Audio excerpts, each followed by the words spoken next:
हाँ जी, सभी को नमस्ते जी। आशा करता हूँ कि आप सभी अच्छे होंगे, स्वस्थ एवं प्रसन्नचित होंगे। और आइए आज का विषय आरंभ करते हैं।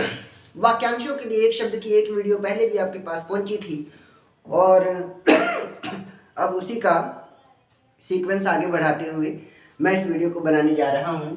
तो आइए शुरुआत करते हैं पहले सेंटेंस से। पहला वाक्य है जो दिखाई ना दे। तो जो दिखाई ना दे उसे क्या कहते हैं? अदृश्य। अब कुछ लोग मिस्टर इंडिया लगा लेते हैं लेकिन वो गलत है। मिस्टर इंडिया भी कभी कभी दिखाई देता है। वेल, तो जो दिखाई ना दे उसे कहते हैं अदृश्य। क्या कहेंगे?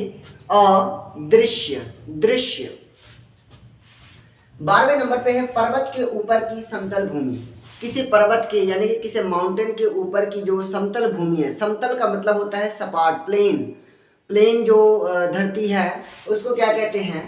अधित्यका, अधित्यका, अधित्यका। तो अधित्यका कहते हैं। क्या कहते हैं? अधित्यका। आगे देखो, जिसका कोई नाथ या फिर मालिक ना हो। जिसका कोई नाथ या मालिक ना हो। नाथ भगवान को भी कहते हैं और भगवान को ही मालिक भी कहते हैं। तो जिसका कोई नाथ ही ना हो उसे क्या कहेंगे? अनाथ, अनाथ कहेंगे। तो अनाथ, अनाथ कहेंगे।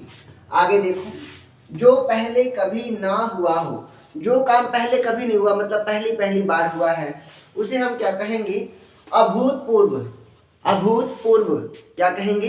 अभूतपूर्व। चलो आगे देखते हैं। जो भेदा या तोड़ा ना जा सके, मतलब जिसको भेद नहीं सकते, जिसको तोड़ नहीं सकते उसे क्या कहते हैं? अभेद्य, द्य लिखा है तो अभेद्य कहेंगे इसे। क्या कहेंगे? अभेद्य। आगे देखो, जो किसी पर अभियोग लगाए। अभियोग यानी कि दोषारोपण करे, कोर्ट में कचहरी में जो दोष लगाते हैं ना उसको कहते हैं अभियोग लगाना।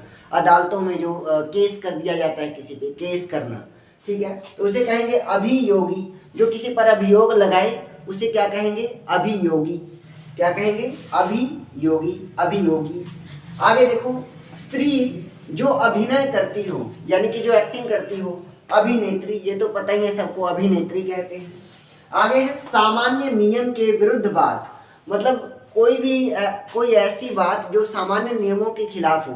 मतलब नॉर्मली किसी और रूल को फॉलो किया जाता है लेकिन एक ऐसी सिचुएशन आती है जब वहाँ पर वो पॉइंट चेंज हो जाता है। जैसे हम एक्सेप्शनल केस कह देते हैं। क्या कहते हैं? एक्सेप्शनल केस कह देते हैं। तो एक्सेप्शन को ही हिंदी में क्या कहेंगे? अपवाद। क्या कहेंगे?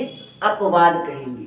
आगे देखो 19वें नंबर पे, जो पढ़ा ना जा सके, मतलब जिसको हम पढ़ ही नहीं सकते। बहुत ही कठिन राइटिंग में लिखा हुआ है, कठिन लेखनी में लिखा हुआ है, हमारी समझ से परे है, तो हम उसे कैसे पढ़ पाएंगे? नहीं पढ़ पाएंगे, तो उसे क्या कहेंगे? अपठित कहेंगे। ठीक है जी। तो ये थे वाक्यांशों के लिए एक शब्द, या यूं भी कह सकते हो कि अनेक शब्दों के लिए एक शब्द।